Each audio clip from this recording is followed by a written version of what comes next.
eu já sei que eles estão planejando. Vou dar uma surpresa pra eles.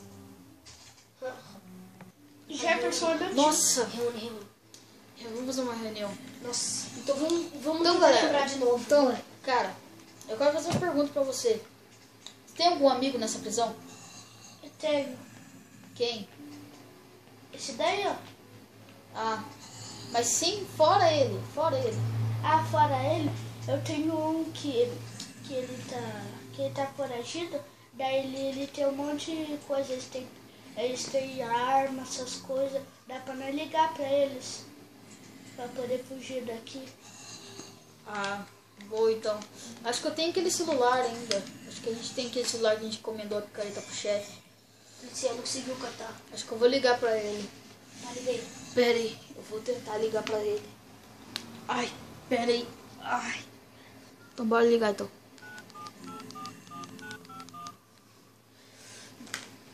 E aí, caralho? E aí? Quem que é aí? É o chefe aqui da máfia. Qual que é essa máfia aí? Gaviões da Fiel. Não, não é essa aqui não. Ah, passou o número errado, mano. Passa o número certo aí. Ai, agora eu acho que eu vou ligar aqui pro outro aqui.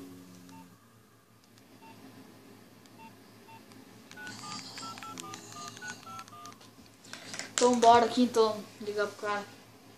Vê se é o nome dele. Aí, a máfia escotista aqui. É assim essa máfia aqui. Tá, você é o Scott, né? Scott parece que é o nome, né? É.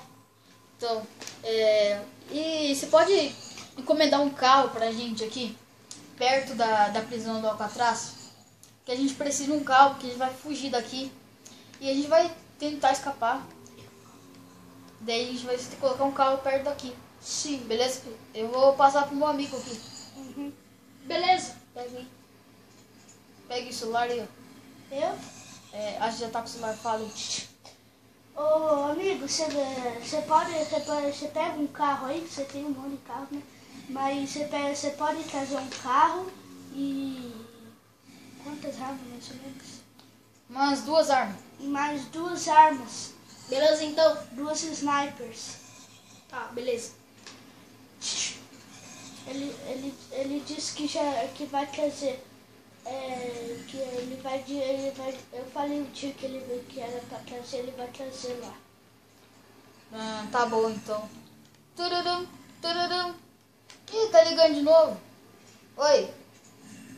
Você só tem arco? Tá bom então. Você é bom de arco aí? Eu sou. E você? Eu sou. Tá bom, né? 3 arcos pra nós. Eles ficam com a mão. Eu tenho uma gangue que a gente fica com a mão. Falou então. Falou. Caraca aí. Ah, esqueci que essas câmeras ouvem tudo, mano. Esqueci. Ai, mas a gente tem que... O plano vai ser amanhã mesmo. Ai, Ele tá caraca. escutando tudo. Ah, quebrar essa câmera. Não, amigo, não. Você tá bravo, mas não quebra essas câmeras. Tá bom. Não quebra, porque Não acredito, mano. não tem problema. Tá de violação. Amanhã a gente vai escapar. Tomara que